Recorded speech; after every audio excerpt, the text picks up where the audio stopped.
जय गुरुदेव। अब फिर से हम विश्वामित्र की कहानी सुनते हैं।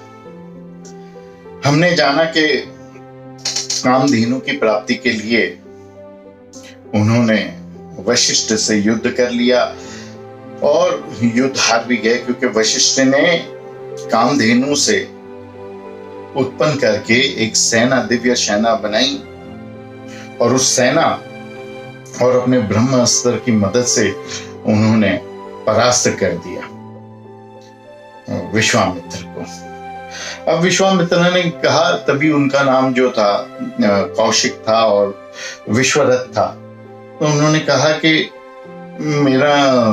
मैं दुनिया का सबसे बड़ा राजा, सबसे बड़ी सेना मेरी, मैं कैसे हार सकता हूं। अहंकार ने हार कबूल करने नहीं दिया उनको। दयालु थे लेकिन फिर भी हार सहन नहीं होती थी, अपनी गलती देख नहीं पाते थे। फिर से उन्होंने भगवान शंभू का आवाहन किया। उन्होंने भगवान शंभू की तपस्या की सबसे पहले तो, कि मैं भी मिसाइल लूंगा और मैं मिसाइल से परास्त कर दूंगा वशिष्ठ को और वशिष्ठ की पूरी सेना को। उन्होंने काफी वर्ष तपस्या करके शंभव भगवान को प्रसन्न करके मिसाइल्स की जो है जानकारी ले ली। फिर वो अपने अग्नि शस्त्र लेकर चढ़ाई करने गए वशिष्ठ पे, लेकिन फिर से हार गए। फिर से उन्होंने भगवान शंभू का आह्वान किया और कहा, मैं जीत क्यों नहीं रहा हूं वशिष्ठ से, 2 बार परास्त कैसे सहनी पड़ी। शंभु भगवान ने कहा कि आप जीत ही नहीं पाओगे। कहा, ऐसा क्या है कि मैं जीत नहीं पाऊंगा, क्यों मैं जीत नहीं पाऊंगा। तो शंभु ऋषि ने कहा कि क्योंकि वो ब्रह्म ऋषि है, उनके पास ब्रह्मास्त्र है, और जब तक वो ब्रह्म ऋषि है या जब तक आप ब्रह्म ऋषि नहीं बन जाते, आपका उनसे जीतना संभव नहीं है। विश्वामित्र को हार तो पसंद थी ही नहीं, हजम होती ही नहीं थी। उन्होंने कहा, मैं ब्रह्म ऋषि बन के दिखाऊंगा, ब्रह्म ऋषि बनने के बाद उनको मैं परास्त करूंगा। ये सब वशिष्ठ के जानकारी में था, लेकिन वशिष्ठ जरा भी डगमगाया नहीं। उनको पता था कि ब्रह्म ऋषि बनने के बाद किसी को हराने की कोई भी प्रकार की इच्छा मन में रहती ही नहीं है, तो क्या चिंता की बात है। कोई चिंता की बात नहीं, बन जाने तो ब्रह्म ऋषि, क्या फर्क पड़ता है। तो वो निश्चिंत थे, लेकिन विश्वामित्र अपनी तपस्या कर रहे थे। लेकिन ब्रह्म ऋषि तो छोड़ दो, ऋषि बनना भी इतना आसान नहीं है। ऋषि बनना भी बहुत ही कठिन कार्य है। कैसे कठिन कार्य है कि जब आप तपस्या करते हैं, सबसे पहले तो आपको छोटी मोटी सिद्धियां देकर शांत कर दिया जाता है। आप तपस्या बंद कर दो, उससे नहीं शांत हुए तो अष्टमा सिद्धि दे देते हैं, उससे भी शांत नहीं हुए तो फिर आपको जो है देवी स्वर्ग देते हैं, और उससे भी अगर आपने तपस्या शांत नहीं की तो फिर कोई देवी देवता की पदवी मिल जाती है, और उससे भी शांत नहीं हुए अगर आप, तो फिर आपको स्वर्ग का राजा, देवताओं का राजा बना दिया जाता है, इंद्रासन दिया जाता है। अगर उससे भी शांत नहीं हुए तो फिर मुनि की पदवी दी जाती है, और उससे भी शांत नहीं हुए तो फिर ऋषि की पदवी दी जाती है। तो जब तपस्या करने बैठे तब छोटी मोटी सिद्धियां आई, कहा आने दो, नहीं चाहिए। फिर अष्टमा सिद्धि बोला, नहीं चाहिए, स्वर्ग नहीं चाहिए, देवी देवताओं का पद नहीं चाहिए, इंद्रासन कहा, अभी तो लालच में आ ही जाएंगे विश्वामित्र, तपस्या छोड़ देंगे। इंद्रासन के लिए भी वो डगमगाया नहीं, लेकिन इंद्रासन डगमगाने लगा, डोलने लगा इंद्र का आसन। जब इंद्रासन डोलने लगा, जब इंद्र को पता चला उस वक्त के कि क्या हो रहा है, मेरा आसन क्यों डोल रहा है, तो उन्होंने देखा ध्यान करके, ओहो, कहा कोई विश्वारथ नाम का व्यक्ति पृथ्वी पर तपस्या कर रहा है, इससे तो मेरी हानि होगी। तो उन्होंने एक अप्सरा उनकी मेनका को भेजा विश्वामित्र को उकसाने के लिए, वासना चढ़ाने के लिए कि विश्वामित्र तपस्या छोड़ दे। मेनका ने 3 दिन तक रुझाया, नाची और अपना रासलीला नृत्य प्रकट किया विश्वामित्र के सामने। 3 दिन के बाद विश्वामित्र को वासना ने पकड़ लिया और विश्वामित्र और मेनका एक लिंग हो गए। होने के बाद क्रोध तो बहुत आया। क्रोध तो हर व्यक्ति को अपने आप पे ही आता है कि मैंने ऐसा कैसे कर लिया, पर क्रोध का गुस्सा निकलता है दूसरे पे। खुद की वासना जागी, खुद का ब्रह्मचर्य भंग हुआ, इसका क्रोध उन्होंने निकाला मेनका पे। मेनका को उन्होंने श्राप दे दिया। मेनका ने कहा मेरी तो कोई गलती नहीं, मुझे इंद्र ने भेजा था। इंद्र पे भी उन्होंने क्रोध दर्शाया। मेनका और विश्वामित्र के संयोजन से एक पुत्री प्राप्त हुई, शकुंतला। शकुंतला को ऋषि ने बड़ा किया, शकुंतला नाम दिया। अब शकुंतला की थोड़ी सी कहानी जान लेते हैं, फिर से विश्वामित्र की कहानी पे हम बाद में आएंगे। शकुंतला जब युवा हुई तब एक राजा, जो उस समय के बहुत ही शक्तिशाली राजा थे, उनका नाम था दुष्यंत। दुष्यंत राजा उस ऋषि के आश्रम में गए और उन्होंने शकुंतला को देखा, बहुत सुंदर थी। उनका मन आकर्षित हुआ शकुंतला की और उन्होंने कहा कि हम एक लिंग होते हैं शकुंतला को। शकुंतला ने कहा नहीं, मैं बिना विवाह के किसी भी मर्द के साथ, किसी भी पुरुष के साथ मैं कोई भी प्रकार का संबंध नहीं रखूंगी।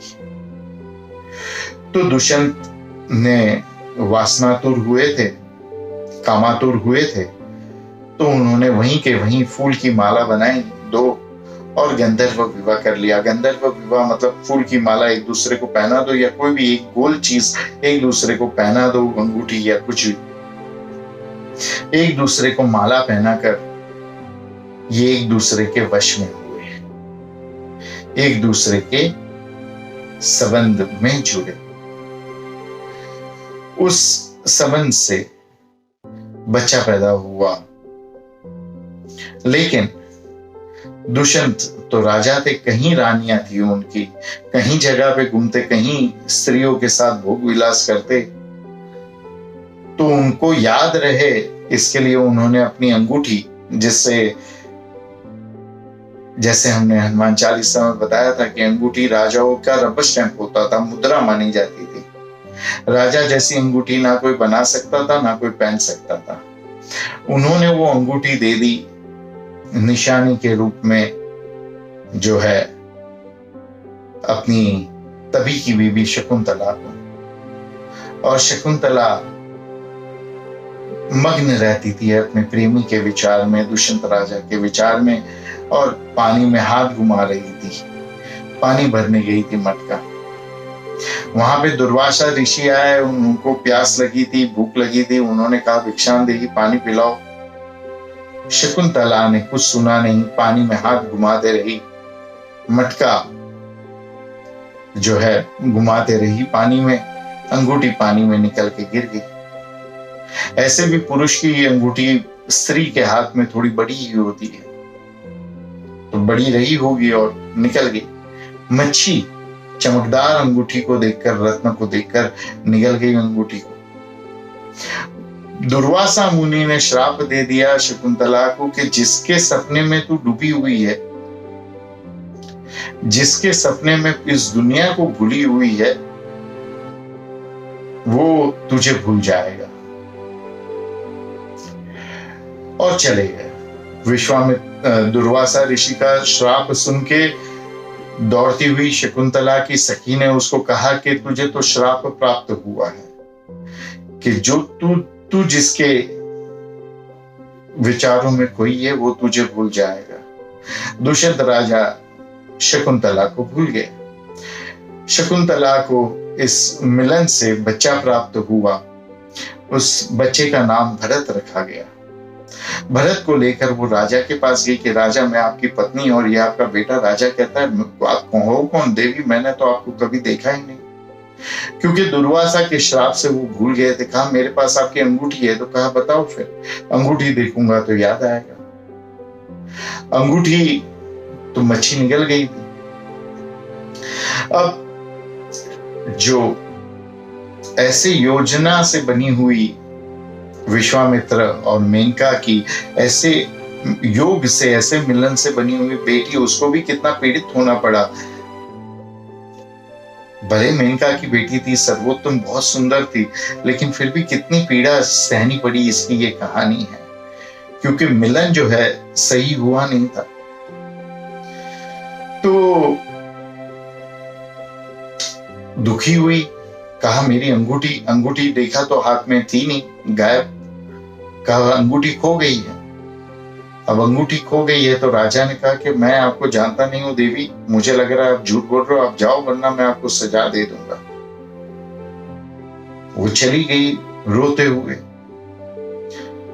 फिर कुछ समय के बाद वो मच्छी जो है वो मछुआरों को प्राप्त हुई। मछुआरों ने जब मच्छी को काटा तो अंदर से अंगूठी निकली। मछुआरे डर गए, कहा ये राजा की अंगूठी कैसे यहाँ पे आ गई? अगर पता चला राजा को तो हम पे चोरी का इल्जाम लगेगा और हमको दंड दिया जाएगा।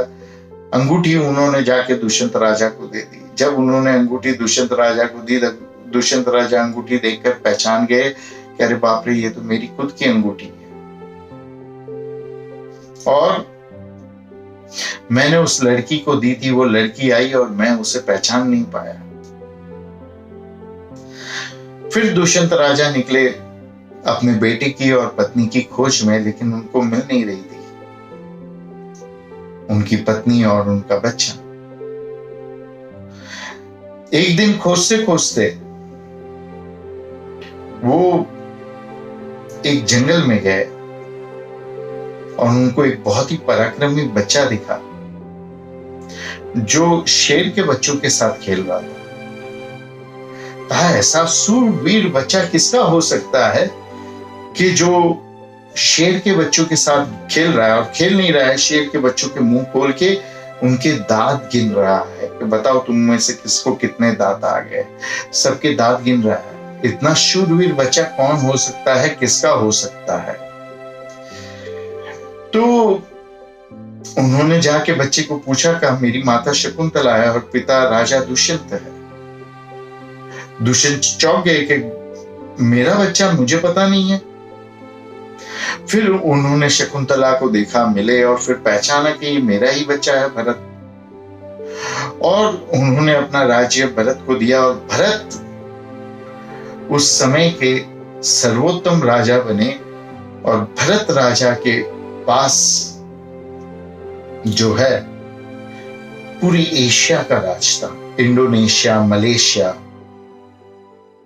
नेपाल, चीन, ये सब भारत, चीन नहीं था उस वक्त, चीन नहीं गिना जाता था भारत भूमि में, लेकिन Singapore, Thailand, Malaysia, Indonesia, Nepal, ये सब भारत भूमि कहा गया। इससे हमारे देश का नाम पड़ा भारत। ये जो भारत नाम जिस राजा की वजह से हुआ वो भरत राजा, उन्होंने संन्यास लिया क्योंकि थे तो तपस्वी के ही बेटे ना, विश्वामित्र के बेटे। और तपस्या करने के लिए उन्होंने जब संन्यास लिया, उनके ही कुल में राम का जन्म हुआ था। इसकी कहानी फिर आगे देखेंगे कि भरत का क्या हुआ तपस्या करते हुए। ये सब कहानियां तो कहानियां हैं, इसके पीछे जो रहस्य छुपे हुए हैं ना, इससे आपको गायत्री मंत्र की खास माहिती प्राप्त होगी। तो कृपा करके आप हमको लिख के बताओ कि इससे आपको क्या क्या जानकारी प्राप्त हो रही है। ठीक है, हरिओम तत्सत।